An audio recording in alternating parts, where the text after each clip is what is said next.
pour cette présentation. Hop, ok, la présentation est enregistrée. Donc, je vais faire mon mieux. Quand on m'a posé la question, donc les entrepreneurs qui réussissent sur le web, j'ai pas voulu vous faire une histoire de ma vie et qu'est-ce que j'ai fait et où j'en suis parce que je pense que chacun est différent et que les manières d'atteindre nos réussites personnelles, ben justement, le sont personnelles. Et donc, je vais m'efforcer de ne pas vous dire la marche à suivre pour lancer votre business ou quoi, mais plutôt regarder un petit peu ce qui se passe en ce moment et quels conseils on pourrait donner d'un point de vue général. Alors,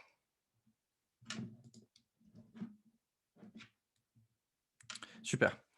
Du coup, on va commencer par le qui suis-je, d'où je viens et où vais-je. Alors, qui suis-je? Bah, je suis Lucas. Je suis en Master 2 marketing stratégique et opérationnel à l'IE Dijon, où je suis aussi enseignant vacataire à l'Université de Bourgogne, où j'enseigne le marketing sectoriel. À l'IE Dijon aussi. Et je donne aussi d'autres formations dans des écoles d'ingénieurs qui sont toutes tournées exclusivement soit autour du business plan, soit autour du marketing. D'où je viens, bah, je vous l'ai dit, je viens de l'IE après avoir fait une prépa Sciences Po. Et où vais-je? Eh bien, j'espère aller le plus loin possible dans mes ambitions, continuer ce que j'entreprends aujourd'hui, mes entreprises que je développe. Donc, je vais revenir sur l'agence et sur les différentes marques que compose le portefeuille de l'agence. Et surtout atteindre l'objectif final qui serait d'être au plus proche, je dirais, des consommateurs et changer ses habitudes de consommation au travers de mes marques. Et je vais vous expliquer comment. Du coup, l'agence en 2 ou 3 mots. Donc tout d'abord, j'ai fondé avec Xavier Lécuyer ici présent, merci Xavier de me soutenir, d'être là, l'agence de marketing digital Les Intrépides, où on est spécialisé dans la génération de prospects, dans la gestion de ces prospects via CRM, installation CRM, et la fidélisation des clients via l'installation notamment d'une newsletter ou de campagnes marketing ciblées, comme des workflows par exemple. L'agence a aussi 2 marques qui sont toutes récentes. Donc j'en parlerai peut-être par parcimonie pendant la présentation. Donc une première qui est Oxygen Caps, qui a été lancée il y a à peu près un mois de ça, qui est une marque de capsules compatibles Nespresso qui sont 100% biodégradables, qui sont des capsules de café et des capsules de thé Rooibos. Donc voilà pour la première entreprise. Donc je reviendrai dessus, mais vous verrez qu'on essaie d'appliquer tout ce que je vais vous dire aujourd'hui. Et enfin, une marque qui n'est pas encore lancée, donc vous ne pouvez pas encore retrouver ni en magasin ni sur Internet, qu'il s'agit donc de Harimo, qui est une marque de cosmétiques 100% solide et made in France. Donc le plan aujourd'hui, donc je confie le maître du temps à Jonathan si jamais je dépasse un peu, je lui fais confiance. Donc le plan d'aujourd'hui, on va poser un petit peu le cadre avec du marketing 3.0, ce que j'appelle le 4.0. Je pense que les gens de l'IE de Grenoble vont pas être perdus dans mes propos. Ensuite, la démocratisation de l'e-commerce, le choix pour l'indépendant, le soutenir des causes, donc les consommateurs qui ont mis soutenir des causes. Dans tout ça, quelle est la place du consommateur? Quelles orientations donc pour les marques? Et on terminera par une petite conclusion. Donc pour reposer un petit peu notre cadre d'aujourd'hui, on va se servir de l'analyse de Kotler sur le marketing 3.0 ou 4.0. On est parti donc d'un marketing produit et client il y a plusieurs décennies pour arriver à un marketing tourné sur l'humain, hein, parce qu'on s'est rendu compte que l'humain était sensible, qu'il était en quête souvent spirituelle et qu'il avait de toute façon une quête, qu'elle soit spirituelle ou non. Donc, on s'est beaucoup tourné sur les échanges et sur l'humain. Et dernièrement, notamment avec le digital, on va sur le marketing 4.0 qui est en fait un prolongement du marketing de l'humain, mais qui va s'appliquer au numérique avec une prise en compte non pas que du consommateur en tant qu'humain, mais aussi de la marque qui va véhiculer des vraies valeurs qui vont servir à éveiller le consommateur sur Internet. Et donc, on va chercher à optimiser l'intégrité du parcours client et c'est ce qu'on va voir aujourd'hui. De toute façon, j'ai mis toutes mes références, vous allez voir, sont sur le diapo. Normalement, j'ai fait ça plutôt bien. Hop. Démocratisation donc de l'e-commerce, c'est ce qu'on a dit, tout à l'heure. Quelques chiffres, 84 des consommateurs ont réalisé des achats en ligne depuis la pandémie, contre 65 qui ont réalisé des achats en magasin. Donc déjà, on aperçoit une tendance. Est-ce qu'elle va durer ou pas? On ne sait pas, mais en tout cas, il y a une tendance aujourd'hui, donc il faut le saisir. 38 donc parmi, ceux qui ont acheté en magasin, 38 le font de moins en moins et le font, de moins maintenant qu'en début d'année. Et on va faire un petit focus sur les jeunes, donc de moins de 35 ans. Désolé, c'est l'étude, hein, qui a défini l'âge de jeune ou pas, c'est pas moi.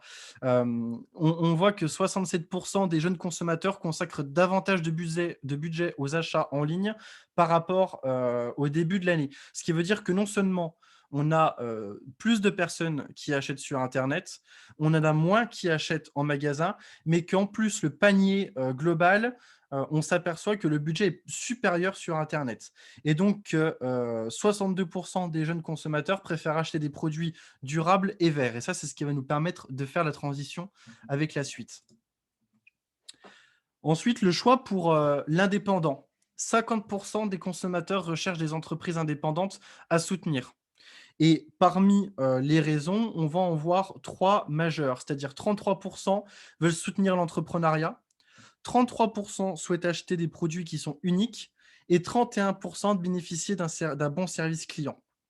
Là, on va se dire, on va aller chercher maintenant comment, enfin juste après, on va se demander comment est-ce que ces chiffres-là, on peut s'en servir pour amener notre trafic sur internet et pouvoir faire prospérer notre marque, notamment en ligne. Parce que d'un côté, on voit que les gens, consomment plus en ligne et augmentent leur budget, mais que de l'autre côté, ils cherchent des entreprises indépendantes à soutenir. Alors est-ce qu'on parle de local en physique ou est-ce qu'on parle de local en numérique? On va voir que la frontière est de plus en plus mince et notamment grâce aux jeunes consommateurs qui vont, eux, orienter, les marques dans l'avenir.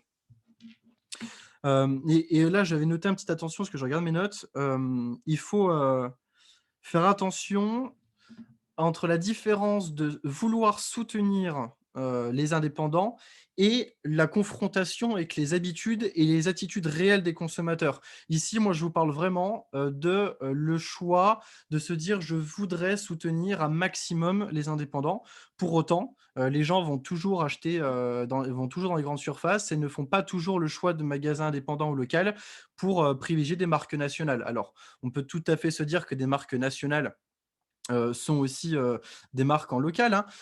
Mais pour autant, aujourd'hui, je m'adresse plutôt à ceux qui veulent lancer, leur marque. On voit que les habitudes de consommation sont, on veut changer, mais les habitudes sont toujours là, elles sont bien ancrées. Donc pour soutenir les causes, c'est le dernier chiffre que je vous, assomme aujourd'hui avec, après on passe à de l'analyse. On voit que 53 des consommateurs préfèrent les produits verts et durables. 49 de ces consommateurs donc apprécient, les marchands qui réalisent un don à une cause pour chaque vente réalisée et 23 des consommateurs achètent chez des marchands locaux ou indépendants pour réduire leur impact environnemental. Ici, le chiffre des 23 comprend aussi des marques en local avec les achats en ligne. C'est-à-dire que c'est pas que, des marchands locaux en physique, mais on est bien sur des marchands locaux qui peuvent être en physique ou en ligne. Donc les opportunités sont là. Donc, on pourrait se poser la question, quelle est la place donc de ce consommateur aujourd'hui? Est-ce qu'on va tendre vers un parfait consommateur? Je pense que c'est une notion que vous avez déjà tous vue. Le consommateur, c'est-à-dire la personne qui va, rechercher de l'information. À quel point ce consommateur est-il omniscient?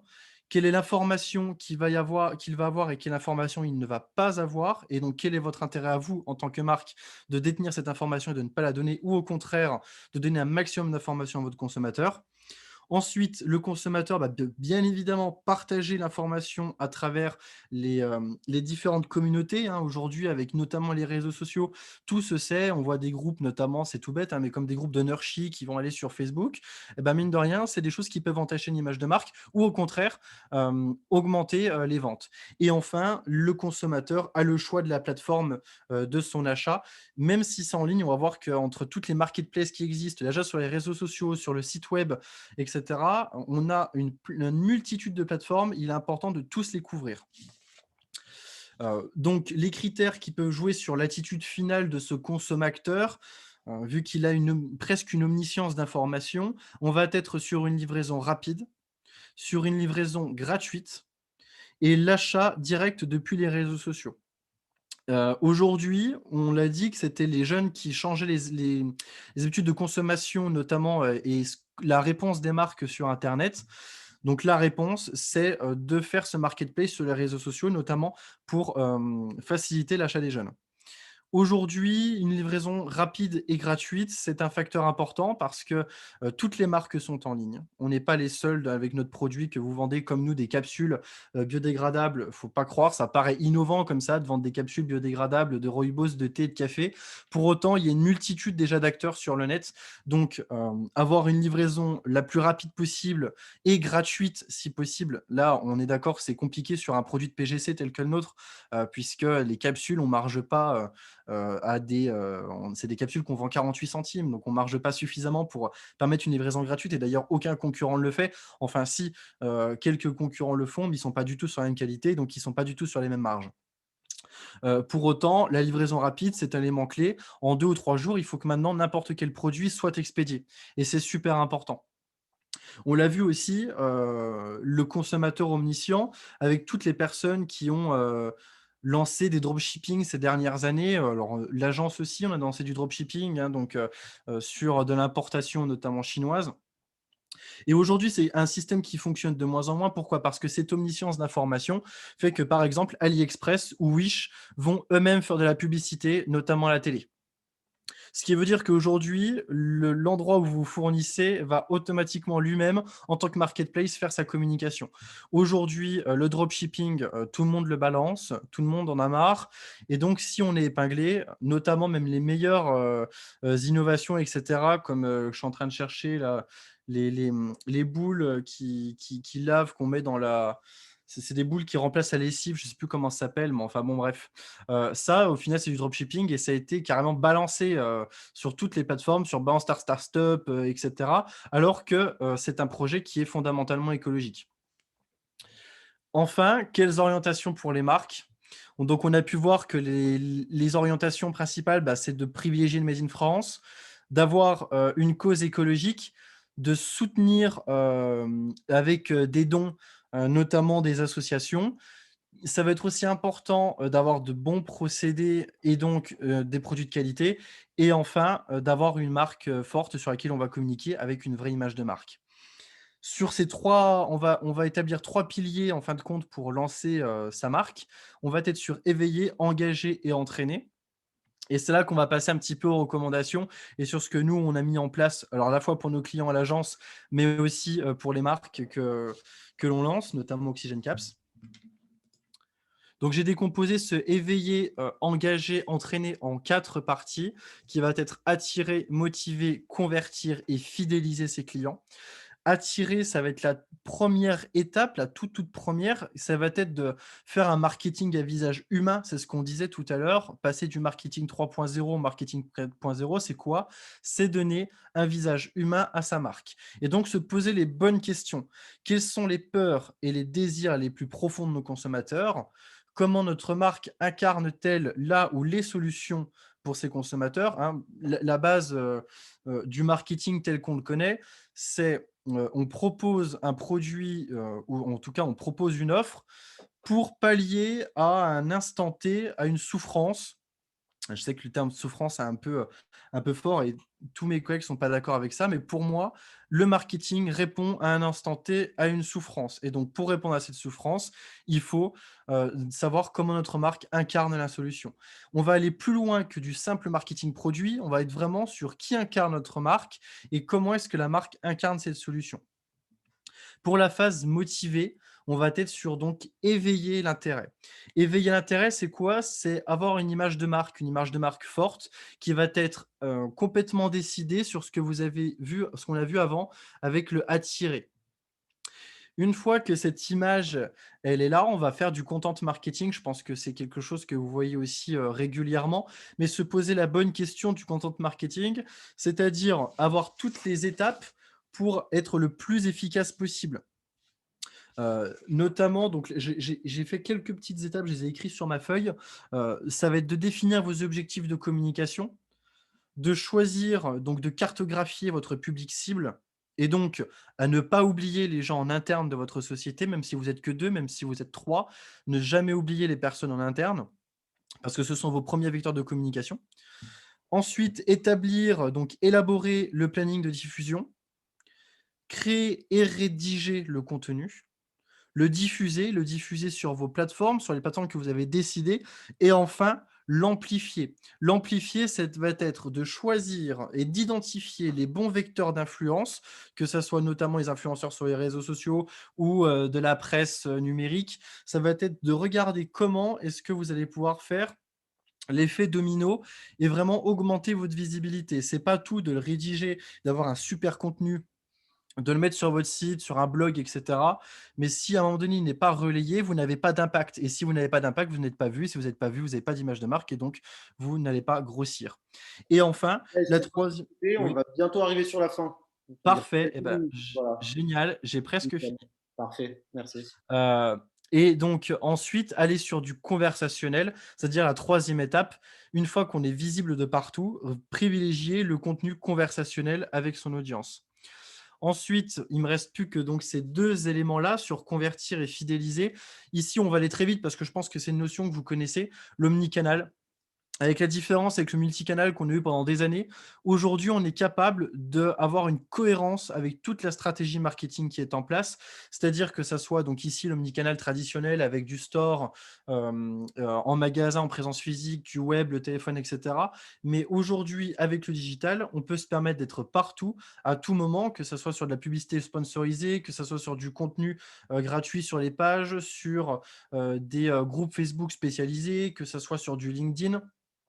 On peut vraiment être partout et donc cette stratégie-là, ça va être de, rassembler un maximum de données pour avoir un client parfait et cette donnée, elle va nous servir à fidéliser et c'est là qu'on rentre sur la dernière partie, c'est le management de la data. On va chercher d'abord à avoir un maximum de données, notamment avec l'omnicanal qu'on a vu juste avant. On va traiter et analyser cette donnée et enfin, on va mettre en place les stratégies marketing, pour, vendre un maximum et garder ses clients. C'est-à-dire notamment de la newsletter ou des campagnes d'email marketing et je terminerai là-dessus pour dire que, un exemple concret de si vous n'aviez pas cette data, imaginons, vous avez un client en saisonnalité qui va venir vous acheter tous les 3 mois sur votre site web parce qu'il achète en grande quantité. Si pendant 3 mois, il n'entend pas parler de vous et qu'il trouve quelqu'un d'autre entre-temps, il sera amené à changer donc son attitude de consommation, aller sur une autre marque. Si vous, vous avez cette donnée qu'il vient tous les 3 mois et que là, bizarrement, au bout de 3 mois, il n'est pas revenu, vous êtes en capacité de créer un emailing personnalisé qui va relancer, que ce soit sur une innovation de vos produits, soit sur un code promo pour dire au fait on est toujours là ou quoi que ce soit. Bien, eh ben, écoutez, merci. Voilà, je suis allé un peu vite et j'ai essayé de donner beaucoup d'informations, mais j'espère que vous avez été attentifs et je suis ouvert pour toutes vos questions. Merci, Lucas. Bah, Morgane, elle a dû normalement récolter les questions, donc je vais lui laisser les donner. Oui, alors on a eu quelques questions, plus te concernant toi. Du coup, on aimerait savoir comment tu arrives à gérer ta vie d'entrepreneur et d'étudiant à la fois. Ah OK, c'est une question qu'on me pose souvent. Ma réponse, c'est que je ne la gère pas. C'est très compliqué, il faut être honnête. Aujourd'hui, de toute façon, quand on entreprend quelque chose et qu'on soit étudiant ou qu'on soit déjà salarié ou qu'on soit en transition professionnelle ou que sais-je encore, c'est très compliqué, de d'allier, le tout, notamment sa vie personnelle parce que, sa vie d'étudiante, ben, aujourd'hui, je crois qu'on est tous d'accord pour dire qu'on n'a plus vraiment de vie étudiante, depuis 1 an, donc c'est déjà une chose qui peut être écartée. En revanche, bon, ben, on va dire que je suis dans un domaine où, j'exploite ce que je vois en continu à l'école puisque, mon master, est en marketing et que j'ai une agence de marketing digital donc en soi, je vois pas trop la transition. Tout ce que je peux dire, c'est que c'est pas facile, mais que pour autant, il faut le faire quand même. Si on a un projet et qu'on a vraiment envie de faire quelque chose, il faut se lancer maintenant. Je pense que même si c'est difficile, c'est plus facile que lorsqu'on a des comment? Des obligations, salariales ou familiales ou quoi que ce soit. Donc voilà, tout ce que je peux dire, c'est de se lancer, que je sais pas, j'ai pas vraiment la recette miracle parce que moi-même, des fois, je suis débordé, je ne dors pas beaucoup la nuit. Mais bon, ça, c'est mon choix, hein. On a 3 boîtes, enfin, j'ai 3 boîtes plus, l'école. Ben, voilà, c'est mon choix, mais je recommande à tout le monde de le faire. OK, merci et on aimerait que tu précises, plus précisément ce que c'est que le dropshipping et OK. aussi, s'il y a des alternatives plus sûres que tu pourrais recommander. OK. Alors, donc le dropshipping, c'est, ni plus ni moins qu'un système de vente. On va, acheter un produit, on, va ajouter une marge dessus, on va le revendre, sauf que, rien ne passe par nous. Ça veut dire qu'on n'a pas de stock. On va aller, soit chez un grossiste ou quoi, qui va, récolter cette donnée, donc nos commandes et va lui-même l'expédier au consommateur final. C'est un système qui vous permet simplement de faire de la mise en relation avec le consommateur et pour vendre vos produits, mais qui ne vous appartiennent pas, même si vous pouvez développer une image de marque. Aujourd'hui, on pourrait se dire que beaucoup de choses sont du dropshipping, si on met en plus la dimension de stock parce que certains dropshippers vont avoir un peu de stock, donc à juste titre, on pourrait se dire que Decathlon est un dropshipper, puisque, il ne possède, quasiment aucune de ses capacités de production, sauf sur ses marques, à lui, mais tout ce qu'il revend, sur les autres marques ou que ça soit d'autres marques, hein, j'en ai pas là qui me viennent à l'esprit, mais en soi, Kiabi et cetera, tous les textiles, c'est rarement leur chaîne de prod à eux et donc on pourrait dire que c'est du dropshipping. Pour autant, aujourd'hui, il y a des alternatives. Oui, je pense qu'il faut, notamment aller voir ce qu'il y a, en France. Comme je l'ai dit tout à l'heure, les orientations que je pourrais te donner si aujourd'hui on devait, lancer sa marque, on serait sur du made in France avec un engagement écologique, avec de bons produits, à qui on reverserait, quelque chose et avec une bonne communication de marque. Donc si je m'en tiens à mes recommandations, je dirais plutôt de trouver des produits qui sont tendance, qui sont peut-être aussi tendance sur du dropshipping, mais à être plus cher et à trouver, par exemple, des artisans, français qui vont, vous fournir cette marchandise et vous développer une plateforme de vente et créer une marque autour de ça. Vous aurez beaucoup moins d'aspects légaux parce que, aujourd'hui, avoir acheter des produits en France et les revendre, c'est quand même pas très compliqué, alors que faire du dropshipping à l'international, eh bien, mine de rien, il y a quand même, la douane et un certain nombre de déclarations à faire qui sont, un petit peu borderline. Et ça permet aussi d'avoir un engagement plus facilement écologique et aussi de reverser, une association, acceptera plus facilement, de reverser enfin qu'on le reverse des dons, si on est une entreprise écologique et responsable.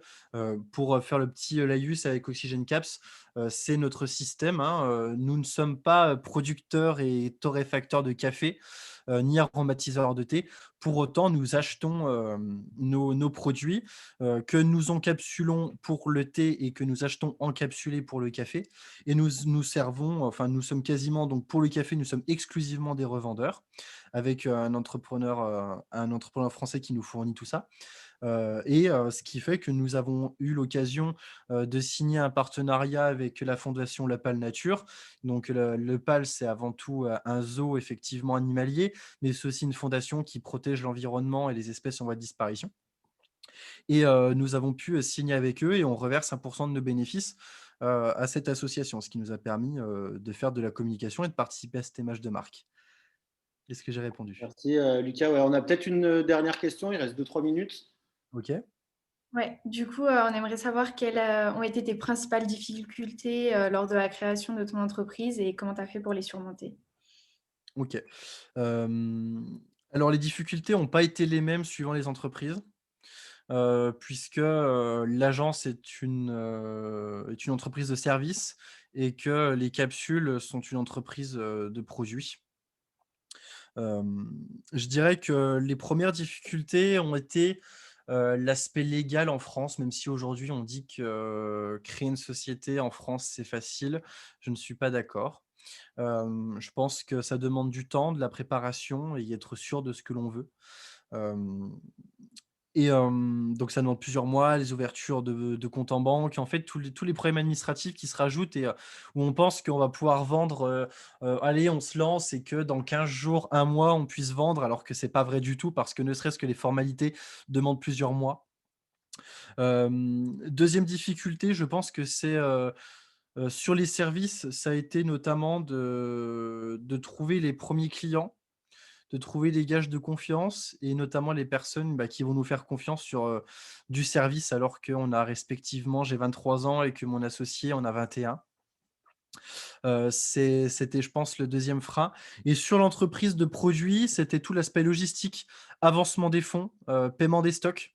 Parce qu'en fin de compte, aujourd'hui, notamment avec la crise, ben, ce qu'on pouvait acheter en stock en J+30, ben, aujourd'hui, certains fournisseurs nous demandent de payer à réception de commande. Donc ça demande, des fonds. Ça demande, aussi, beaucoup de travail de communication une fois qu'on a tout ça en place et aujourd'hui, ben, créer un site internet, c'est simple, mais ça demande quand même du temps. Donc de penser à l'UX, de penser à l'expérience, consommateur, tout ça, c'est des choses qu'on pense maîtriser et qu'une fois qu'on commence, on se rend compte qu'il y a des problèmes qui arrivent tous les jours, qui ne s'arrêtent pas, et que chaque minute, peut paraître un enfer insurmontable et que quand on a fini sa journée, on est content parce qu'on a accompli pas mal de choses, mais que demain ça recommence. Donc, je dirais que la principale difficulté, c'était la résilience dans les 2 cas et l'acharnement, à vouloir réussir. Ok, merci Lucas. Merci à vous. Merci pour l'intervention et pour tes réponses aux questions. On va du coup, on te garde avec nous et puis on va passer au deuxième intervenant. Je vais arrêter ton partage comme ça, c'est bon, voilà. Georges, je vous laisse partager votre écran.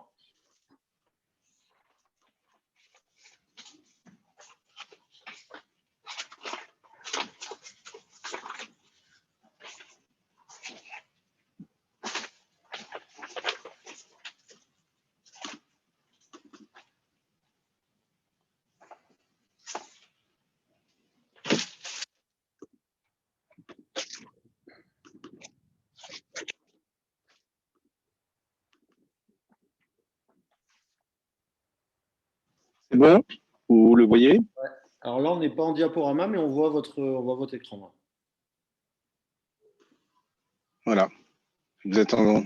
C'est bon, c'est parfait. Merci. Bon. J'ai la parole. Oui, oui, vous pouvez y aller. Merci. Alors, merci d'abord pour m'avoir invité pour cette présentation. J'ai été un tout petit peu interrogatif sur le sujet parce que moi, je suis aujourd'hui professeur de médecine. Vous m'avez présenté comme le directeur du Pépitosé. Je l'ai été pendant 6 ans. Je ne le suis plus depuis 1 an et demi. Donc, Pépitosé, pour ceux qui ne savent pas, c'est l'incubateur étudiant de l'Université de Grenoble-Alpes. Et surtout, j'ai été entrepreneur dans le domaine de l'édition du logiciel de 1999 à 2009. Et je suppose que c'est un peu pour ça que vous m'avez invité. Donc, je suis un médecin qui est aussi docteur en informatique, qui a créé une start-up, qu'il a dirigée pendant 10 ans. L'entreprise a fait de l'hypercroissance. Là, vous avez la courbe du chiffre d'affaires qui est finalement assez classique avec un début difficile. 200 000 euros de chiffre d'affaires dès la première année, c'est pas si mal, mais c'est accompagné de 200 000 euros de pertes. Et puis la deuxième, pareil, 200 000 euros de chiffre d'affaires et 200 000 euros de pertes. Mais la troisième année, on était à 800 000 et break-even. J'ai eu le bonheur d'être lauréat d'un certain nombre de reconnaissances. En 2003, on a été classé première entreprise de croissance de Grenoble dans le domaine des petites entreprises. Et en 2004, j'étais entrepreneur de l'année pour la région Rhône-Alpes. Je ne vais pas trop passer de temps sur ce qu'on faisait, mais je vais quand même anticiper sur ces questions. Donc, c'était des logiciels de gestion de planning de personnel, très inspirés de ce que j'avais observé pour les plannings des infirmières. Et tout à l'heure, en écoutant la présentation de Lucas Coignet qui parlait de marketing de l'humain, nous, on était tout à fait là-dedans parce que c'était aperçu que quand les infirmières faisaient leur planning, eh bien, elles ne comptaient pas du tout les mêmes choses que compte l'administration. L'administration comptait les samedis, les dimanches, les nuits, les jours fériés, parce que les taux horaires sont différents. Et puis les infirmières, elles comptaient les mercredis après-midi, les vendredis soirs. Il y avait un décalage entre ce qu'on appelle le temps payé, la valeur du temps du point de vue du bulletin de salaire, et puis le temps vécu, la valeur du temps pour des femmes, puisque ce sont pour la plupart des femmes, qui ont une vie familiale et des compromis vie privée, vie professionnelle à gérer. Et l'originalité du produit, c'est qu'on associait 3 dimensions. Une dimension justement originale, qui était celle de tenir compte de ce dont tenaient vraiment compte les infirmières quand elles faisaient leur planning, c'est-à-dire le temps vécu, avec des compteurs qui n'existaient pas avant nous. Une deuxième dimension d'innovation sur les interfaces homme-machine qui rendaient simples des choses compliquées. Et puis, une dimension issue de la recherche académique, de recherche appliquée en mathématiques, de recherche opérationnelle, donc d'optimisation mathématique pour des plannings personnels. Donc, entreprendre, ce que je vais rapporter, c'est à la fois l'expérience personnelle à propos du digital, dans le cadre de ce vécu d'entrepreneur, d'éditeur de logiciels, mais aussi ce que j'ai appris au contact de mes clients. On est dans les années 2000, donc le digital n'a pas tout à fait la même place dans la relation client qu'aujourd'hui. Et je dirais, nous, on était dans le digital à 100% puisqu'on fabriquait des logiciels, mais ce que le digital a changé dans la fabrication du logiciel, ceux qui ne sont pas du métier ne le savent pas, c'est l'industrialisation de cette fabrication. C'est-à-dire que le logiciel, avant, ça pouvait être un truc d'artisan, et pour ceux qui parmi vous programment, vous en êtes probablement là. Aujourd'hui, le logiciel, ça se fait dans des usines à logiciels, et nous, ça nous a coûté extrêmement cher. Parce qu'il faut acheter des logiciels pour fabriquer des logiciels. Et ces logiciels sont extrêmement coûteux et sont d'ailleurs pas à la portée d'une start-up au début. C'est des logiciels qui valent plusieurs dizaines de milliers d'euros. Et nous avons dû lever des fonds. Donc, j'ai oublié d'indiquer que j'ai créé sans lever de fonds avec 30 000 euros. Mais nous avons levé des fonds en 2004, 2 millions d'euros, puis ensuite encore.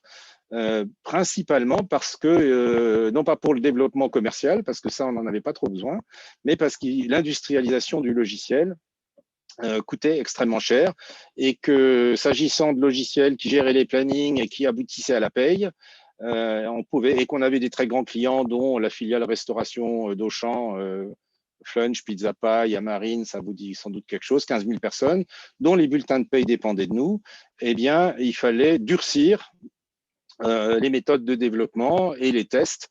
Et je dirais là, pour changer de sujet par rapport à la relation de client, nous, le digital, c'était un outil qui était indispensable et qui a fait changer l'entreprise de dimension, mais qui a aussi nécessité des levées de fonds. C'est l'industrialisation, l'outil de développement de logiciels. Donc ça, c'est, je dirais, la première chose que je voulais dire à propos de digital et entreprendre. La seconde, c'est ce schéma-là. Alors oui, juste 3 dessins pour illustrer ce qu'on faisait. Un dessin vaut mieux que 100 discours. Donc à l'époque, on mettait juste en place la fameuse réforme des 35 heures. Les gens travaillaient 39, puis tout d'un coup, on leur a dit c'est 35. Sauf que pour des gens qui travaillent 24 heures sur 24, 7 jours sur 7, c'est pas du tout un problème linéaire à résoudre. C'est un problème combinatoire qui est très compliqué parce que c'est un mix de négociation et d'optimisation. Et donc, nous avons cherché à résoudre ces questions. Ce que je veux vous montrer, c'est ça. C'est une théorie très personnelle que j'appelle la théorie des 4 poches. Et là, je vais en venir au digital. L'entrepreneur, quand il crée, il cherche de l'argent, il a besoin d'un peu d'argent et il y a 4 sources possibles de financement. La première, c'est ses propres poches. Comme vous pouvez le voir en haut à droite, elles sont souvent vides, en tout cas pas assez pleines pour les besoins de l'entreprise. La deuxième, en bas à gauche, ce sont les poches de l'investisseur, des sociétés de capital de risque, de private equity. Le problème, c'est qu'il y en a principalement 2, c'est qu'ils ont le choix et ils n'investissent que sur un dossier sur 100. Et le deuxième, c'est qu'ils cherchent des dossiers qui ont des caractéristiques très précises, en particulier la capacité à faire de l'hypercroissance. Et tous les projets ne peuvent pas présenter des business plans aussi ambitieux que ceux qu'attendent les investisseurs. Le troisième, et là j'en viens au digital, c'est un peu un jeu de mots, c'est la poche sous les yeux. Parce que l'avantage du digital, c'est que, à la différence de ce que j'ai dit tout à l'heure, on peut faire avec peu de moyens. Le plus jeune entrepreneur que j'ai connu avait 13 ans. Il était irlandais, il développait des jeux et à 15 ans, il était conférencier chez Microsoft. C'était un adolescent exceptionnel, surdoué évidemment, mais il a démarré avec son PC et il développait des jeux qui ont eu beaucoup de succès. Et c'est une des caractéristiques du digital que de permettre de démarrer avec très, très, très peu de moyens. Je ne crois pas que dans l'histoire de l'entrepreneuriat, depuis que le monde est monde, il y ait eu des moments où l'on pouvait développer avec si peu de moyens, et ça, c'est le digital.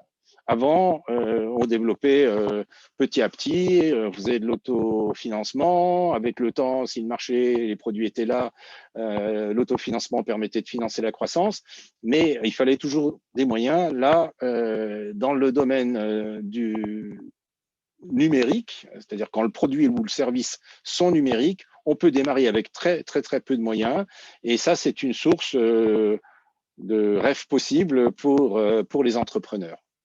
Mais c'est la poche sous les yeux, c'est-à-dire que c'est beaucoup de nuits sans sommeil. Lucas Coignet en a parlé, et c'est aussi burn-out pas loin. Et on dit toujours que on est à la limite, quoi. Entre le succès et l'échec, la distance n'est pas loin. Et il ne faut pas se rendre malade, et c'est plus facile à dire qu'à faire. Et puis la quatrième source de financement, mais là ça va presque sans dire, c'est le client, c'est la meilleure. Et donc là aussi, le digital apporte quelque chose de nouveau, c'est qu'on peut vendre très tôt. Pour les gens qui connaissent le lead management, le MVP, le minimum viable product, permet notamment quand on est dans le domaine du numérique de vendre très tôt des produits pas tout à fait finis à des clients très éclairés et qui en ont vraiment besoin. Et ça permet à la fois de valider et de faire évoluer dans le bon sens avec les bonnes fonctionnalités les produits, et puis de se rassurer et même de gagner en enthousiasme pour l'entrepreneur, parce qu'il n'y a rien de mieux qu'un client pour vous confirmer que vous êtes sur la bonne voie. Et puis enfin, c'est une source de financement. Donc là, le digital apporte une originalité qui est liée à son faible coût. Alors évidemment, tout le monde ne va pas vous raconter ça, parce que si vous êtes jeune entrepreneur, vous allez avoir des tas de gens qui vont vous venir proposer leurs services, souvent digitaux, et pas toujours bon marché, mais on peut faire avec des petits moyens. C'est quand même une des originalités du digital. Un de mes premiers clients était un jeune homme passionné de bourse qui voulait créer un logiciel de trading pour les particuliers, qu'il a fait, et un site d'information allant avec. Aujourd'hui, il s'appelle Boursorama. Tout le monde le connaît, mais ce jeune homme a démarré par passion. Il y passait ses jours et ses nuits à mettre des informations boursières sur son site. La société a été rachetée plusieurs fois. Je crois qu'aujourd'hui, elle appartient à la Société Générale. Mais on peut démarrer avec de très petits moyens dans le domaine du digital. Il y a un troisième domaine dans lequel le digital intervient, c'est évidemment dans le domaine de la relation client. Mais ça, Lucas Coignet en a parlé. Je dirais aujourd'hui, ce qui est difficile, mais indispensable, c'est de mettre de l'émotion. Parce que la relation client, c'est de l'émotion. Les commerciaux, à l'ancienne, hein, ils aiment les poignées de main, les sourires, les réseaux privés et les déjeuners d'affaires. Aujourd'hui, on remplace petit à petit ces mécanismes-là par du digital, mais c'est pas simple. C'est d'ailleurs pas simple non plus pour les enseignants qui font cours en Zoom. C'est comment on fait pour établir une relation avec de l'émotion quand on est sur un média digital. Et là, je crois qu'il n'y a pas de recette, il n'y a que de l'invention, de la prise de risque, et que ce qui était vrai hier ne l'est plus aujourd'hui. On se lasse très vite. Donc, il faut renouveler les genres et être créatif. En tout cas, moi, c'est ce que j'ai toujours fait. Et je ne crois pas qu'il y ait un savoir stable dans ce domaine. C'est plutôt la créativité. Un peu comme dans le domaine de la musique, si on peut faire une comparaison audacieuse, entre la musique du Moyen-Âge et la musique d'aujourd'hui, c'est plus tout à fait la même si elle s'écrit de la même manière. Et pour que ces notes suscitent des émotions chez les auditeurs, il faut faire évoluer les choses. Que vous dire de plus à propos du digital? Il y a des questions aussi de sécurité qui deviennent de plus en plus sérieuses. On dépend maintenant du digital dans les business. Vous avez vu la semaine dernière ou il y a 2 semaines, il y a une des plus grandes entreprises du cloud, OVH, qui a eu un incendie et un tiers de ses serveurs, 12 000 serveurs quand même, ont brûlé. Ça pénalise les entreprises. Et un des inconvénients de cette situation du digital, c'est qu'effectivement, en cas d'attaque ou d'accident, on est tellement dépendant que l'entreprise peut s'écrouler. Cela dit, les incendies physiques existaient avant le digital et menaçaient aussi l'existence des entreprises. Voilà ce que j'avais envie de vous dire. Je préfère gagner du temps et m'en tenir là pour vos questions éventuelles. D'accord, merci Georges. Oui, une dernière chose. Je voulais juste dire aussi une dernière chose sur ce sujet du digital, c'est que c'est pas, c'est qu'il y a des gens qui, il y a une alphabétisation et une analphabétisation du digital. Autrement dit, dans un monde digital, tout le monde ne suit pas. Évidemment, tout le monde n'est pas entrepreneur, mais tout le monde n'accède pas non plus au monde numérique et donc il ne faut pas l'oublier non plus. Sinon, on fait un monde qui n'est fait que pour ceux qui savent aller sur des écrans. Voilà, j'ai fini. D'accord, merci. J'ai vu qu'on avait déjà des questions, donc je vais laisser Morgane enchaîner. Oui, alors du coup, avec votre recul, pardon, on aimerait savoir si vous pouviez nous donner les qualités requises pour devenir entrepreneur. Il n'y en a qu'une, je dirais.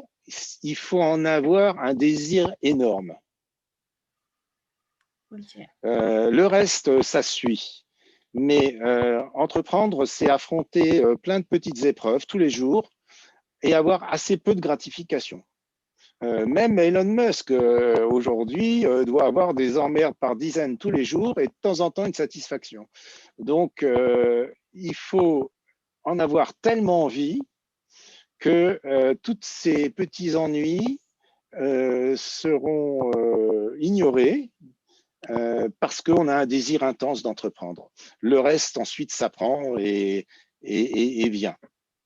Et j'ajoute que les clients aiment les entrepreneurs parce que les entrepreneurs jeunes suscitent un peu d'admiration et de respect. Et donc, les clients, moi, j'étais jeune quand j'étais jeune entrepreneur et j'avais des clients qui me choisissaient parce que j'étais jeune.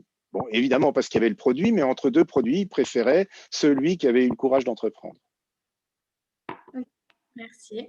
Ensuite, seconde question, est-ce que vous avez des projets d'entrepreneuriat pour l'avenir? Ah non, j'ai 65 ans, j'ai oublié de le préciser. Non, j'ai enseigné, quand j'ai commencé, je suis docteur en médecine et docteur en informatique. Quand j'ai commencé à faire de l'informatique, j'ai eu des profs de chez IBM qui me disaient chez IBM, quand on sait faire quelque chose, on le fait, puis quand on ne sait plus, on l'enseigne. Donc moi, je l'ai fait, puis je l'ai enseigné, et puis là, je suis en fin de carrière. Donc non, je n'ai pas de projet d'entrepreneuriat. Okay. Plus maintenant, mais j'ai été très heureux d'accompagner près d'une centaine de créations d'entreprises par les étudiants de l'Université de Grenoble ces 8 dernières années. Et du coup, dans ce sens-là, moi, j'allais vous demander, avec votre recul et votre expérience, s'il y avait des projets qui vous avaient marqué plus que d'autres, justement. Des projets que vous avez accompagnés. Oui, je vais vous donner un exemple. Je dirigeais le Pépite et on était une équipe de 10, donc l'accompagnement, ce n'était pas moi, mais je vais vous donner un exemple. 3 ingénieurs INP qui font un logiciel pour les gens qui font de la conduite accompagnée, pour passer le permis de conduire. Vous savez, je suis sûr que parmi vous, il y a plein de gens qui ont passé le permis en conduite accompagnée. Il faut tracer les parcours qu'on fait avec les trajets, les dates, les kilomètres. Personne ne le fait et au moment où il faut rendre les papiers, tout le monde reconstitue a posteriori le traçage de ces kilomètres faits avec souvent ses parents. Et c'est des faux, mais on les fait quand même et puis ça passe. Et eux, ils ont simplement, en utilisant un téléphone, son GPS développé une petite appli qui permet d'enregistrer en temps réel les trajets et ensuite de les récapituler sous la forme d'un document qui est produit pour passer ce permis. Ils l'ont vendu plusieurs centaines de milliers d'euros à une grande société d'auto-école et ils auraient sans doute pu le vendre plus cher s'ils nous l'avaient dit, parce que ils ont fait ça dans leur coin. Ils étaient étudiants entrepreneurs, mais nous ont pas prévenus lorsqu'ils ont eu des propositions, ce qui fait qu'ils ont vendu au premier qui leur a proposé, mais ils l'ont quand même vendu plusieurs centaines de milliers d'euros. Donc, c'était une idée facile, si on peut dire, mais il fallait quand même l'avoir. Le développement a pris quelques mois et à 3, ils se sont fait un peu d'argent. D'accord, voilà, un exemple parmi d'autres. Et qui confirme ce que je vous disais tout à l'heure, c'est-à-dire qu'on peut faire avec peu de moyens. Là, en l'occurrence, ils n'ont pas créé, ils ont vendu. D'accord. Avant de créer, ce que nous n'avions jamais vu. Normalement, on crée une entreprise, après on la vend. Eux, ils ont vendu avant même qu'elle soit créée. Voilà un exemple. D'accord. Et Morgane, je crois que tu avais encore une question ou pas? Oui, une dernière question. Alors, du coup, à Pépitosé, quelle était la proportion d'entrepreneurs dans les services web et combien sur des produits ou des services plus classiques? Alors, pratiquement tous les entrepreneurs utilisaient le numérique. Tous. Que ce soit des gens qui étaient un peu dans le retail, que ce soit, il y avait pas, il y avait. Après, la vraie différence, c'était ceux qui venaient en tant qu'étudiants de ce secteur, par exemple des étudiants de l'ENSIMAG, et qui maîtrisaient la techno, et ceux qui en avaient besoin et qui cherchaient avec parfois difficulté des étudiants qui maîtrisaient la techno.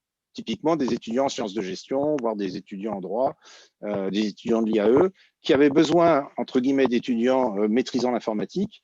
Et là, c'est un vrai sujet, parce que il y a des questions aussi de reconnaissance des apports des uns et des autres, de c'est qui l'entrepreneur, dans des étapes aussi décisives où le numérique est une condition nécessaire. Oui, tout le monde l'avait. Après, des services web, si vous vous en tenez, je sais pas, par exemple, quelqu'un qui veut faire du tourisme, d'organiser des voyages à façon, évidemment, est-ce que c'est du service web? Moi, je dirais oui. Et donc, elle utilisait les services web, pratiquement tous. D'accord, merci. Merci. Merci Georges. Du coup, on a fait le tour des questions pour le moment. Et on va du coup Merci à vous. au dernier intervenant. On vous garde aussi avec nous pour les questions de la fin. Je vais désactiver votre écran du coup, pour qu'on passe à celui de Maxime. Je te laisse partager, Maxime.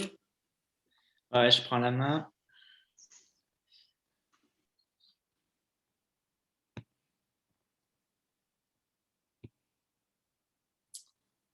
C'est bon, vous voyez? Oui, c'est bon. Il n'est pas encore en plein écran, mais on le voit.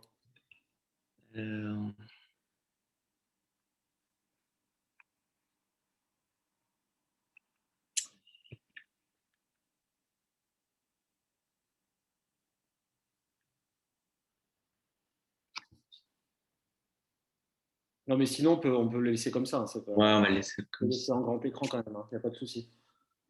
Ok, ça marche. Bon, bonjour à tous. Donc moi, je vais présenter un peu plus mon parcours pour essayer justement d'inspirer les jeunes qui veulent entreprendre.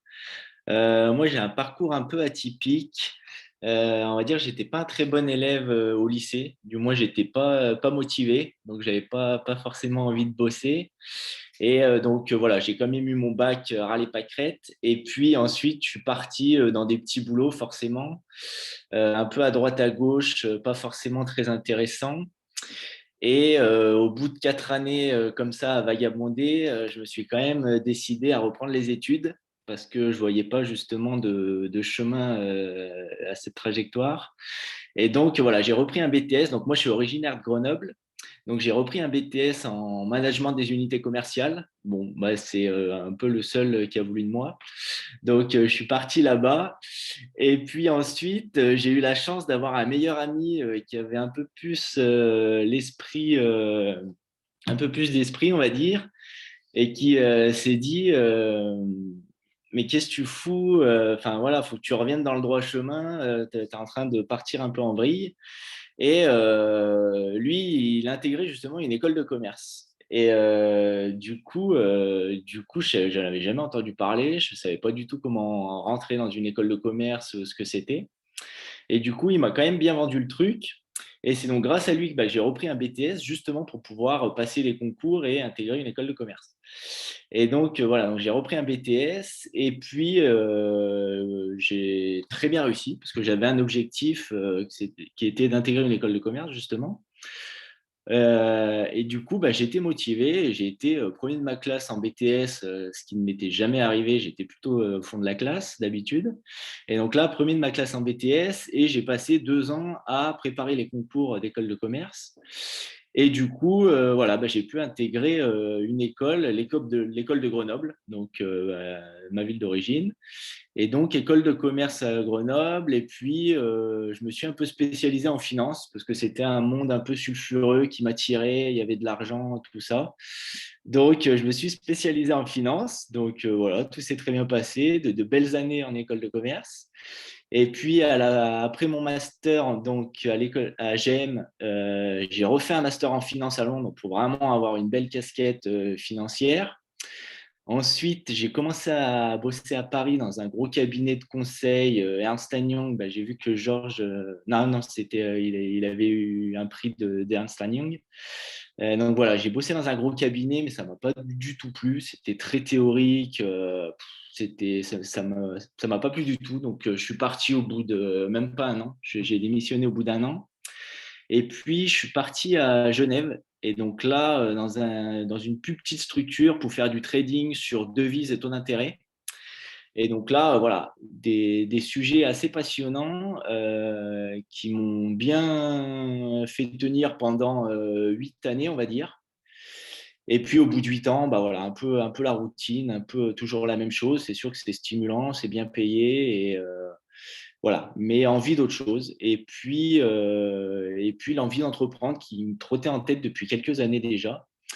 Et puis voilà, d'entrepreneurs à succès qui font rêver avec des parcours un peu atypiques, pareil, qui plaquent un peu tout du jour au lendemain. Donc ça m'a un peu donné des idées. Et puis voilà, le jour un peu où le vase déborde, petite engueulade avec son chef. Et voilà, donc je plante un peu une démission un peu calculée, on va dire, parce que ça faisait 1 mois ou 2 que je sentais le vent tourner et que j'avais envie vraiment d'entreprendre. Et donc là, c'était trouver une idée, entreprendre, oui, mais faire quoi? Et donc la première étape, c'est vraiment trouver une idée.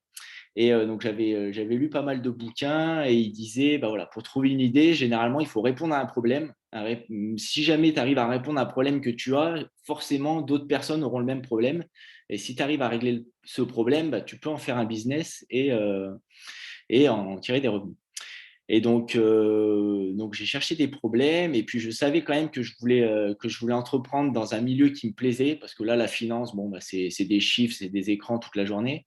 Là, j'avais envie de retourner vers un peu mes premiers amours qui sont le sport, la montagne, le ski. Et donc, l'idée, c'était de trouver un peu un lien entre ce que je faisais avant, la modélisation, la finance, et puis le sport, la montagne, le ski. Et du coup, l'idée est venue de créer en fait des modèles de tarification dynamique. Donc, pour ceux qui ne connaissent pas, donc c'est le yield management, le revenu management. C'est ce que font l'aérien et l'hôtellerie. Donc, ce sont en fait des algorithmes qui calculent le prix optimal en temps réel en fonction de plein de variables, dont l'offre et la demande. Ça peut être la météo, etc. Et donc là, ce sont des modèles qui sont bien implantés dans l'aérien et l'hôtellerie, vous connaissez tous. Et donc l'idée, c'était de développer ça, dans l'industrie des sports, des loisirs et de la culture. Et donc la première idée, c'était de mettre ça en place dans les stations de ski. Et donc avoir un prix du forfait qui va varier en fonction de la météo, de l'enneigement, du jour de la semaine, si c'est les vacances, s'il y a une forte demande pour telle journée, etc. Donc, construire des modèles, de prédictifs et de tarification dynamique. Donc ça, c'était l'idée de base, mais voilà, une fois que tu as cette idée, c'est bien. Comment tu passes à la suite? Et donc, moi, la première étape, ça a été donc déjà de valider un peu le concept, donc pas mal de recherches, valider que l'idée voilà, est bonne auprès de professionnels, enfin, voilà, sur un marché un peu international également. Et donc là, je me suis vite rendu compte que des systèmes existaient déjà aux États-Unis. Donc, il y avait déjà un peu des modèles de ce genre-là aux États-Unis et également en Suisse. Donc je n'avais jamais entendu parler. Et donc, en France, ça n'existait pas encore. Et j'ai regardé un peu les concurrents, justement, qui travaillaient sur ces pricers-là. Et donc, il y en avait un en Suisse, forcément, et un aux États-Unis. Et je me suis dit, c'est bizarre que la France, c'est le pays qui a le plus de stations de ski, ne soit pas encore passé en tarification dynamique et n'ait pas de société spécialisée là-dessus. Et donc, je me suis dit, bah, il y a une place à prendre et je vais essayer de prendre cette place. Donc, voilà un peu comment l'idée a germé, validation du marché. J'ai rencontré un ou deux professionnels des stations de ski. Ils m'ont dit, ouais, c'est des sujets qui intéressent les stations de ski. Ils ne sont pas encore passés à ça, mais tout le monde y réfléchit, quoi. Donc, il y a quelque chose à faire. Donc, je me suis dit, bon, bah, faut pas perdre de temps, faut se lancer et faut créer ça, faut prendre la place avant que quelqu'un d'autre la prenne.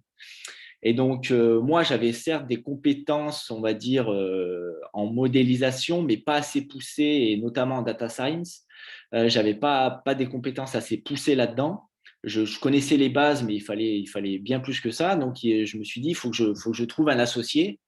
Et voilà, pour moi, la clé de la réussite, c'était aussi de trouver un associé, parce qu'entreprendre, c'est très dur, bah, comme l'ont dit mes prédécesseurs.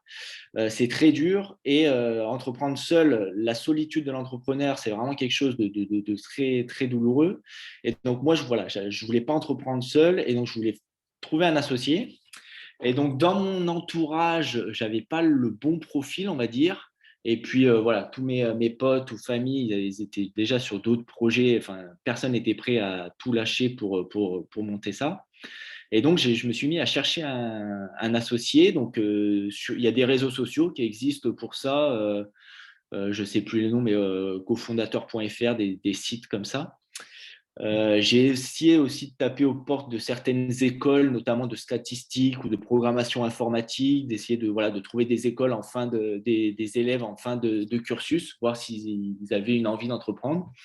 C'était assez compliqué. J'ai aussi fait pas mal de visio avec des entrepreneurs en devenir sur Paris.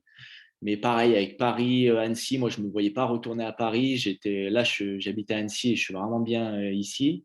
Donc, je voulais rester ici et créer la société ici. Et donc, voilà, compliqué un peu de trouver un associé. Et au final, je me suis dit, bon, en fait, il faut que je cherche un associé sur Annecy.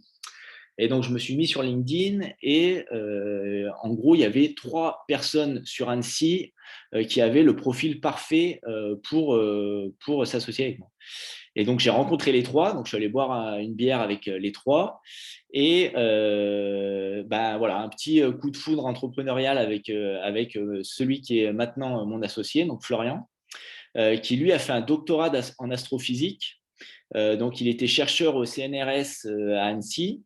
Et puis, il était en fin de mission. Donc, il venait de faire son post-doc pendant 3 ans. Donc là, il était en fin de contrat et il cherchait justement un contrat dans le privé parce que voilà, c'est compliqué la recherche en France pour obtenir des postes. Et donc là, il voulait se réorienter justement. Il a refait une formation de data scientist et il cherchait un poste dans le privé. Et donc, je lui ai proposé justement le projet de s'associer pour créer cette société-là. Il a été partant. Bon, bah, donc voilà, rapidement, au bout de quelques rendez-vous, on a écrit un peu le projet. Et puis, on s'est lancé un peu, voilà, comme ça, la fleur au fusil, on va dire. Et on a commencé un peu à réfléchir, acheter des bouquins, essayer de travailler un peu sur la R&D des modèles, comment on devait les concevoir pour la tarification dynamique. Et puis, la première étape, c'était pour nous primordial, c'était d'intégrer un incubateur pour avoir une structure, être voilà, dans une pépinière avec d'autres startups, être vraiment dans une dynamique qui nous tire un peu vers le haut, avoir des retours d'expérience, avoir des conseils. Et donc, ça tombait bien parce qu'il y a justement l'incubateur de l'Outdoor Sport Valley qui est basé à Annecy. et donc qui est spécialisé dans le sport et l'outdoor. Et donc, voilà, on avait tout planifié, fait des pitchs justement pour intégrer cet incubateur. On devait l'intégrer au mois de mai. Et puis, avec le Covid, ça a été reporté. Donc, ça a été reporté au mois de septembre. On a quand même intégré donc, l'incubateur au mois de septembre. Donc ça, c'est vraiment, je recommande à tout le monde, hein. Si vous pouvez justement intégrer un incubateur, c'est vraiment que du… Enfin voilà, pour avoir une chance de réussite pour sa startup ou son entreprise, ça aide vraiment énormément. Donc voilà, on a intégré l'incubateur au mois de septembre. Et puis là, en phase de commercialisation donc, de nos algorithmes. Et donc, voilà, première cible, ça devait être les stations de ski. Et donc, on a tout mis en place pour créer des modèles pour les stations de ski à partir du mois de mai. Et donc, voilà, on a passé 6-7 mois à faire de la R&D, concevoir une offre et à la commercialiser. Donc, on a rencontré une bonne vingtaine de stations de ski. Et on était sur le point de signer 2 grosses stations de ski qui sont l'Alpe d'Huez et les Deux Alpes.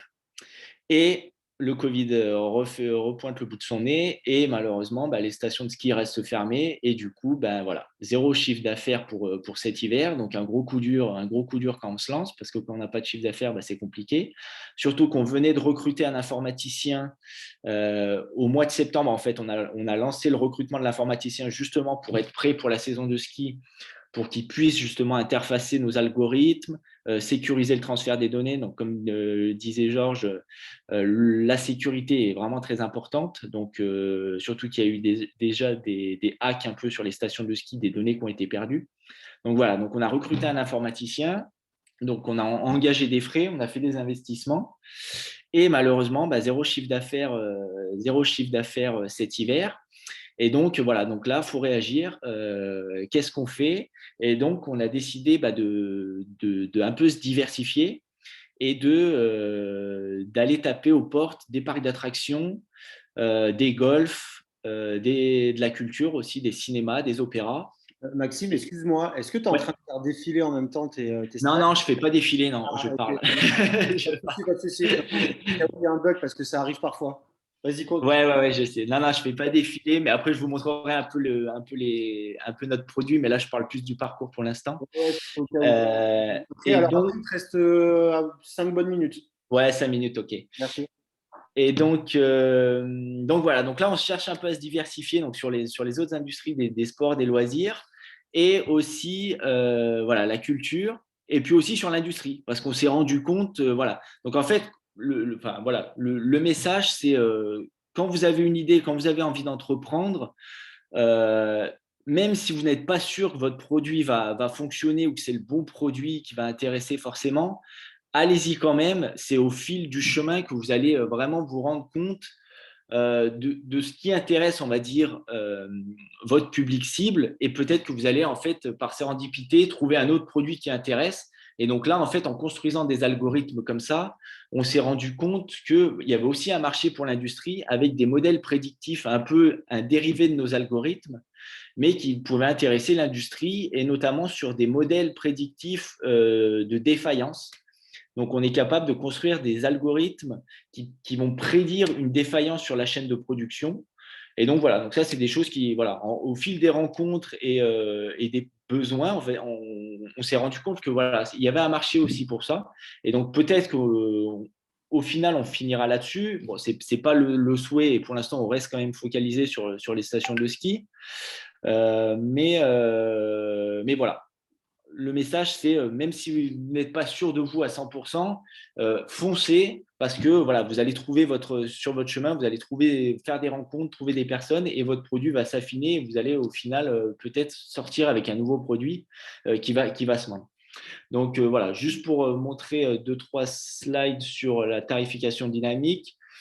Nous, ce qu'on fait, voilà, c'est en fait, on va essayer de déterminer sur une journée de ski différentes variables qui vont influencer, donc là, que ce soit l'enneigement, la météo, la température, le jour de la semaine, mais aussi le trafic, la fréquentation des parkings, le taux d'hébergement des hébergements touristiques. Et on va déterminer un score d'attractivité pour chaque journée. Et en fonction de ce score d'attractivité, on va être en mesure de prédire justement pour différents niveaux de prix la fréquentation de la station de ski. Donc là, par exemple, on va pouvoir dire à la station de ski, si vous mettez votre prix à 45 €, vous allez attirer 5 000 personnes. Si vous mettez le prix du forfait de ski à 30 €, vous allez attirer 11 000 personnes. Et du coup, en faisant la maximisation donc, du chiffre d'affaires, on sait que le prix optimal pour telle journée, c'est un prix à 31 € qui va maximiser le chiffre d'affaires à 310 000 €. Donc voilà un peu le genre de modèle qu'on travaille. Et puis là, on essaye de répondre aussi à une demande du grand public avec la création d'un comparateur de forfait de ski. Donc là, je vous invite tous à aller voir, on a fait une landing page sur flexijo.com. Donc, une petite présentation de ce qu'on est en train de développer. Et du coup, on a réorienté un peu notre informaticien sur cette plateforme-là. Et du coup, là, depuis le mois de décembre, il est en train de développer ça. Et donc, ça sera un comparateur donc, à destination de tous les skieurs, notamment qui habitent dans les grandes villes comme Grenoble et qui ont plusieurs stations autour de chez eux. Et donc là, on se dit, le jeudi ou le vendredi, on se dit, tiens, j'ai envie d'aller skier ce week-end. Où est-ce que je vais skier ? Et puis là, cette plateforme-là, justement, va vous permettre de trouver en un clin d'œil la station qui correspond à votre désir en termes de météo, d'enneigement et aussi adapté à la tarification dynamique. Donc là, vu qu'on s'attend à ce qu'un grand nombre de stations de ski passent en tarification dynamique dans ces prochaines années, on voulait être la première plateforme comparative justement pour pouvoir comparer les différents prix qui vont bouger tous les jours et pouvoir comparer également sur plusieurs journées les différents prix. Donc voilà, un peu deux projets. On vend d'un côté les modèles directement aux stations de ski et d'un autre côté, une plateforme un peu plus comparative, un peu un booking.com pour les forfaits de ski et pour pouvoir toucher le grand public. Donc voilà, un peu pour présenter un peu le parcours et puis les produits sur lesquels on travaille de façon un peu plus singulière, on va dire. Est-ce que je suis dans les temps ? J'avais pas le micro activé. Tu es dans les temps. Donc, du coup, on va pouvoir. On a plusieurs questions là dans le chat. Donc, Morgane, je vais te laisser enchaîner du coup. Alors déjà, on a une question de André concernant ce que tu penses d'investir dans le Bitcoin ou d'autres monnaies numériques et est-ce que selon toi c'est fiable ou tenable dans le long terme? Oula, je ne suis pas un spécialiste des cryptos. Non, je ne suis pas un spécialiste des cryptos, donc je ne vais pas donner mon avis. Après, ça me paraît quand même très, très risqué comme investissement. Ouais, moi, moi, j'investirais plus dans des startups que dans des cryptos. Ouais. Okay. Après, il y a Raphaël qui demande si entreprendre avec son meilleur pote, c'est une bonne ou une mauvaise idée et pourquoi? Ouais, moi, c'est une question que je me suis posée. C'est sûr que c'est un super projet à faire avec un pote ou avec un collègue de classe ou quelqu'un de sa famille. Après, ouais, c'est risqué. C'est risqué parce que voilà, mélanger business et amitié, voilà, c'est quelque chose que j'ai préféré éviter. J'ai failli me lancer justement sur ce projet-là avec un ami. Mais voilà, c'est risqué, surtout que nous, voilà, moi j'ai un âge un peu plus avancé que Lucas. Donc voilà, il y a des sujets on a des responsabilités, on va dire, à côté. Donc se lancer à deux dans des projets comme ça, c'est un peu risqué. Et moi, je préférais me lancer avec quelqu'un d'autre pour éviter justement les tensions d'amitié, de perdre un ami ou de se fâcher avec un membre de sa famille, c'est toujours délicat. Mais après, ça peut être une belle aventure, et justement, tu n'as pas la mauvaise surprise, on va dire, de découvrir des défauts un peu cachés de ton associé. Bon, moi, j'ai de la chance, tout se passe très bien. Mais voilà, quand tu ne connais pas la personne, c'est sûr que tu peux découvrir tu peux avoir de mauvaises surprises au bout de certains temps et de mauvaises réactions ou de ne pas être aligné sur les mêmes objectifs. Donc, il faut bien poser tout ça au démarrage à la création de la société, faire un pacte d'actionnaires, un pacte d'associés. Voilà, mais c'est des choses qu'il faut bien réfléchir avant de se lancer. Ok. Après, il y a Sandrine qui aimerait savoir comment est-ce que tu as géré la gestion de brevets et de propriété intellectuelle. Ouais, donc ça, c'est des sujets très importants. Donc, nous, on s'est rapproché de l'INPI, notamment pour le dépôt des marques, donc la marque du site Internet, donc du nom de domaine. Donc là, on a déposé tout ça.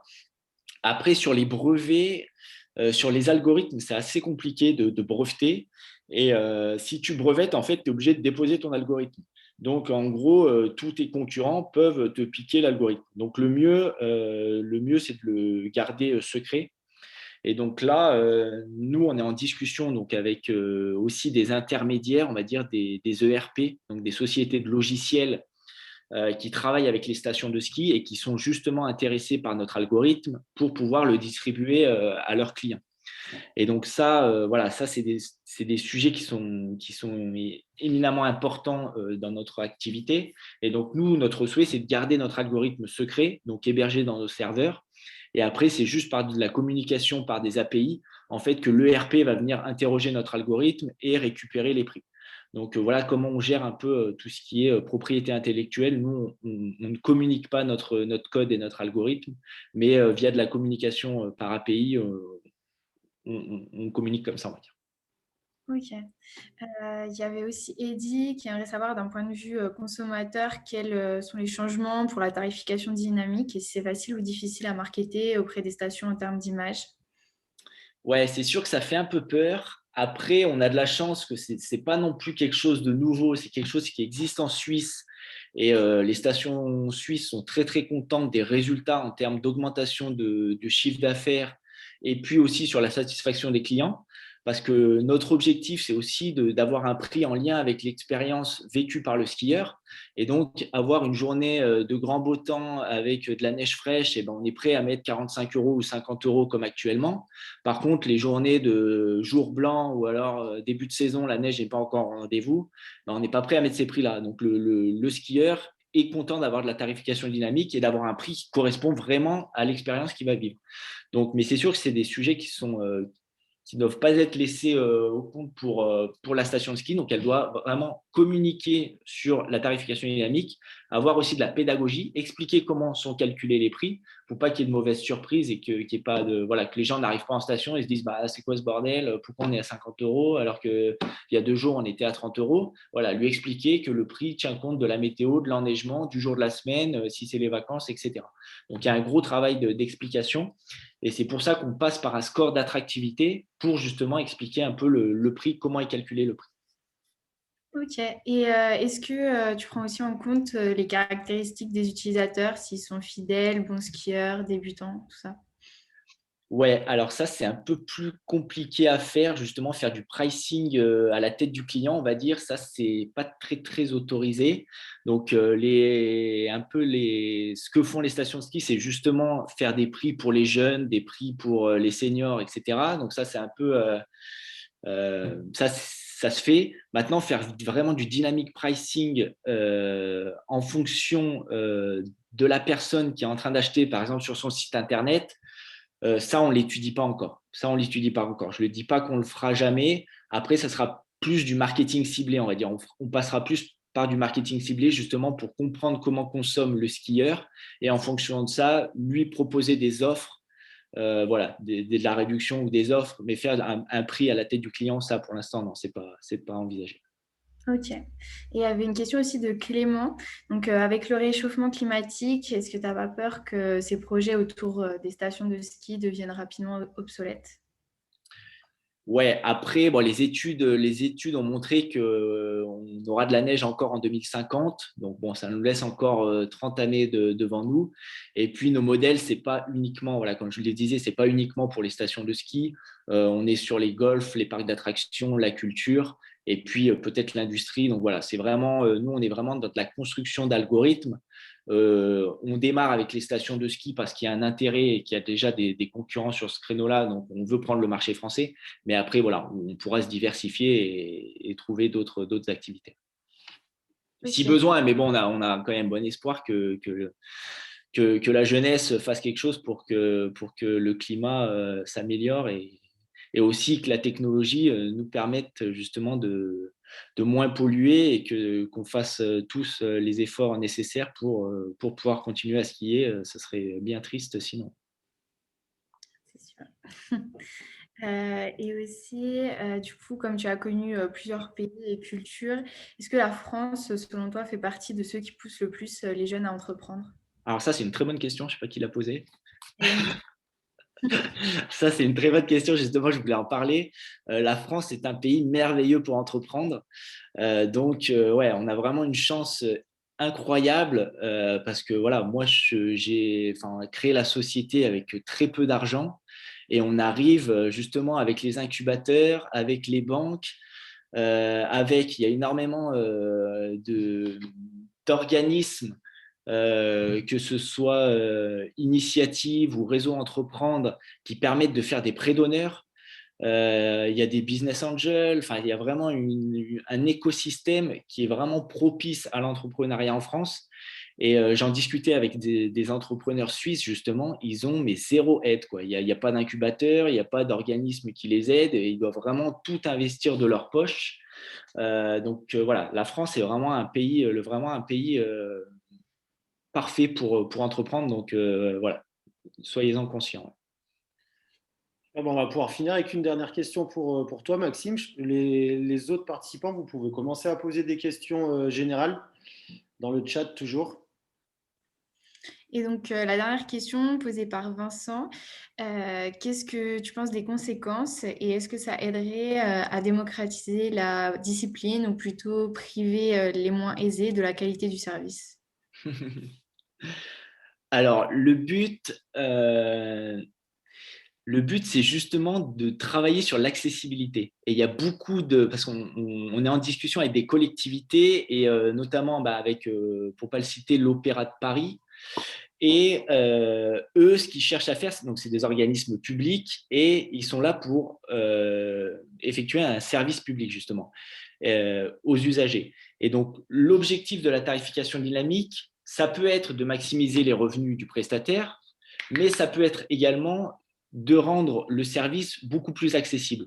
Et c'est ce qu'on cherche également à faire sur les stations de ski, notamment avec un prix sur certaines journées ou alors en semaine, qui peut par exemple être destiné aux étudiants qui n'ont pas cours, par exemple le jeudi, et donc avec un tarif le jeudi beaucoup plus accessible. Donc l'idée, c'est pas seulement de faire gagner plus d'argent aux prestataires, mais c'est aussi de rendre le service plus accessible au plus grand nombre. Et notamment en mettant en place du pré-booking. Donc, on va commencer la commercialisation des forfaits bien en avance, 10 jours à l'avance. Et donc, ces tarifs 10 jours à l'avance seront beaucoup plus accessibles, avec peut-être moins 20, moins 30% pour un samedi ou un dimanche. Donc, voilà, on travaille vraiment sur un gros panel d'algorithmes pour proposer le service le meilleur pour tout le monde et répondre justement à la satisfaction du client, parce qu'on ne veut pas se fâcher avec les clients, ça serait contraire à notre but. D'accord, merci Maxime. On va passer au dernier temps. On a une bonne dizaine de minutes pour des dernières questions qui seront adressées du coup à tous les trois. Donc si Lucas et Georges, vous êtes toujours là, je vous laisse réactiver vos micros. Et Yes. moi, j'aurais une première question déjà à vous poser pour démarrer. C'est si vous avez été impacté par le Covid sur vos entreprises en général ou sur votre activité en tout cas. Alors, Maxime, je pense que tu as répondu déjà Ouais, assez compliqué pour nous. Ouais. Pour les autres, du coup, effectivement. À cette question. Déjà, merci Maxime et merci Georges pour vos présentations. Et pour répondre à ta question, du coup, Jonathan, oui, on a été impacté parce qu'en fait, il y a eu une explosion du digital. Voilà, tout le monde l'a dit, c'est passé dans tous les journaux, que nanani et que nanana. Et en fait, comme l'a très justement dit Georges, il y a eu deux phénomènes. Il y a eu un premier où le digital coûte pas très cher, donc les entreprises se sont débrouillées toutes seules. Et le deuxième, ce sont les grosses entreprises de marketing digital qui en ont profité. Les plus petites agences, ça a été plus compliqué, et je pense notamment à nous. Ça a été plus compliqué parce que le processus de décision a été allongé parce que la peur de ne pas avoir son chiffre d'affaires, de ne pas avoir d'aide, de manque de trésor, etc., forcément diminue les investissements. Et donc, qui dit diminution d'investissement, plus de prise de risque et donc plus de temps de réflexion. Et donc, en fait, alors, ça a été, mais heureusement qu'on n'était que deux et qu'on n'avait pas de salariés à ce moment-là, parce que je pense qu'effectivement, ça aurait été compliqué d'un point de vue trésorerie si on devait assurer tout le monde. Voilà. D'accord, merci. Je ne sais pas si Georges veut dire un mot. Ouais, c'est sûr que Pour nous, c'est très, très impactant, forcément, parce que toutes les activités auxquelles on essaye de vendre des modèles sont fermées, que ce soit les stations de ski ou les parcs d'attractions ou même les cinémas ou les opéras. Donc, très compliqué. Après, voilà, on essaye d'avoir justement, il y a des aides de la région notamment, justement pour pallier un peu à ce problème de trésor et pour essayer de nous faire tenir jusqu'à la reprise économique. Mais c'est sûr que c'est énormément impactant pour tout le monde. Moi, j'ai été impacté comme enseignant, plus comme entrepreneur, puisque je ne le suis plus, mais je peux quand même dire une chose là-dessus, c'est que quand vous êtes entrepreneur et que vous vendez soit des produits nouveaux, soit des clients nouveaux, vous avez affaire à ce qu'on appelle les early adopters, et ceux-là, ils ont besoin d'un contact physique, c'est-à-dire que le numérique, c'est un handicap quand on est un nouveau venu. On a déjà le handicap de peu de références, de manque de notoriété, parfois du manque de confiance. Donc la poignée de main qu'on peut pas faire, elle nuit énormément au développement d'une jeune entreprise. Mais ça se théorise parce qu'on a affaire, quand on est jeune entrepreneur, à des early adopters, et ces profils-là, ils ont besoin de vous rencontrer physiquement. Exactement. Ouais. Et du coup, on a une autre question. Donc, est-ce qu'une entreprise du domaine du digital a particulièrement retenu votre attention ces dernières années? Et est-ce que vous êtes inspiré d'une entreprise en particulier pour créer votre entreprise, du coup? Non, il y en a énormément qui sont très inspirantes. Après, pour ma part, c'était plus les concurrents, on va dire. Il y avait un concurrent suisse, un concurrent allemand, voilà, avec de belles équipes au bout de 3-4 années qui étaient montées à 15-20 personnes. Donc, ouais, c'est sûr, c'est pas des Zendesk ou c'est pas des licornes, mais c'est voilà, des belles startups avec déjà 15-20 personnes. Moi, ça me va. Et effectivement, je rejoins Maxime. Je pense pas qu'il y ait j'ai pas en tête une entreprise comme ça qui me viendrait. Je pense que c'est plutôt des profils entrepreneuriales qu'on retient, des figures de proue un petit peu de certains domaines, que ça soit Justine Hutto pour Respire, que ça soit Anthony Bourbon pour Feed, etc. Je pense qu'on a sans parler que ce soit des licornes ou pas, mais on a des entrepreneurs qui sont cool quand même en France à suivre, etc. Donc non, c'est plutôt ça. Et si j'avais plutôt des figures auxquelles j'aimerais me référer et auxquelles j'essaye de m'inspirer, ce serait plutôt des gens comme Steve Jobs, des gens qui ont révolutionné à leur façon un domaine. Et ce serait plutôt voilà, des gens comme ça. Ouais. Moi, j'ai envie de dire que j'admire les gens qui, en ce moment, passent au digital alors que ce n'est pas leur vocation, les restaurateurs, mais aussi les enseignants. Et je pense notamment à des instituteurs qui se révèlent maintenant de très, très bons enseignants via des mécanismes digitaux. Et je regrette un peu, là, c'est un regret, que le monde de l'éducation nationale ne reconnaisse pas ces talents-là, parce qu'entre un prof qui ne sait pas et un prof qui sait, on devrait faire la différence. Et aujourd'hui, on a des gens qui se révèlent avec un talent parfois extrême, parce que maintenant, leurs cours, avant, ils avaient 30 élèves, maintenant, ils en ont parfois des centaines, qui suivent leur réalisation. Et je trouve que ce talent-là, chez certains enseignants, et notamment les enseignants du public, doivent être reconnus d'une manière ou d'une autre. Ce sont des entrepreneurs aussi, ça. Et on les voit arriver maintenant, et il faudrait les reconnaître et reconnaître leur talent dans l'intérêt de tout le monde. Ok, merci pour vos réponses. Et on a une question de Eddy, du coup une question plus générale.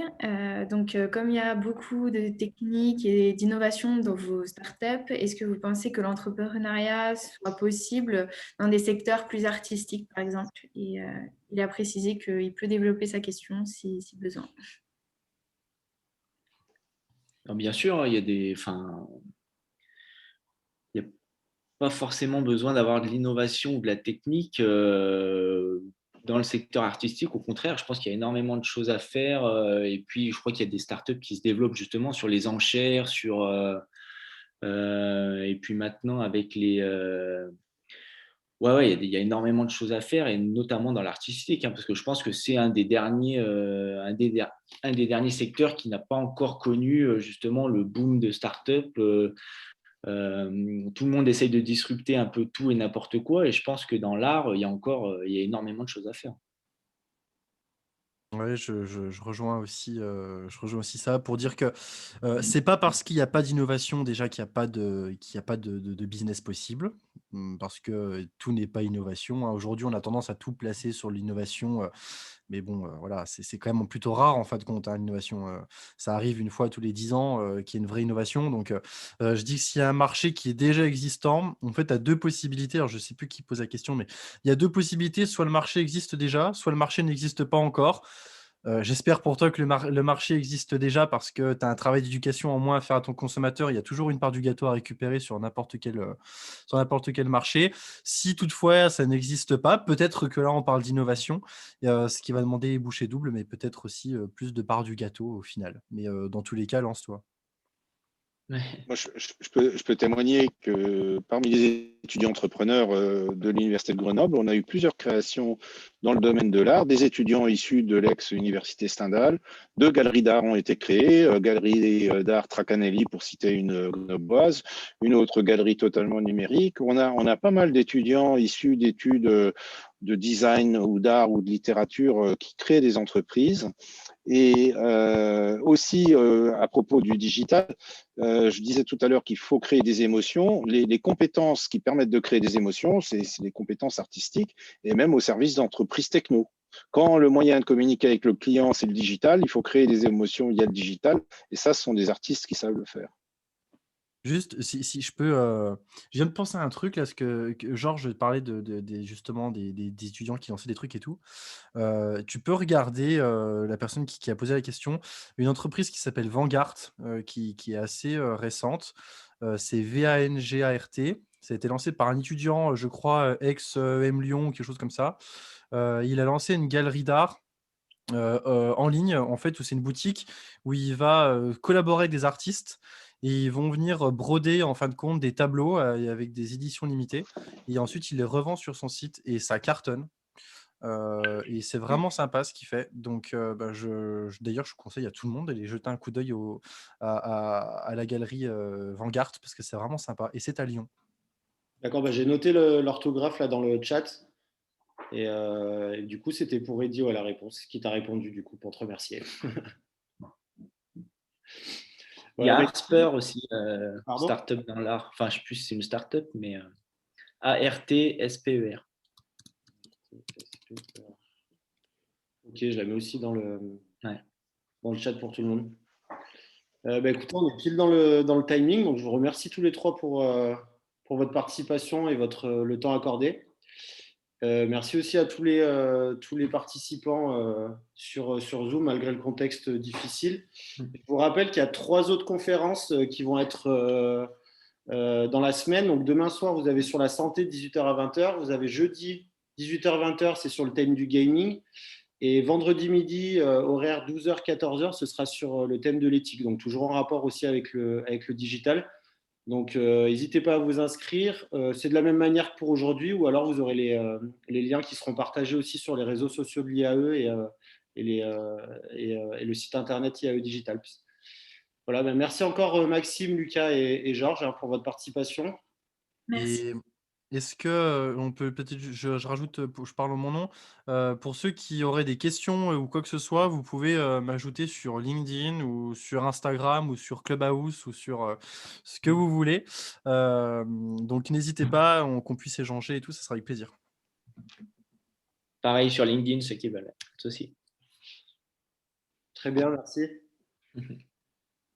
Et donc, du coup, pour information, les interventions étaient enregistrées. Donc, on les fera passer pour les replays.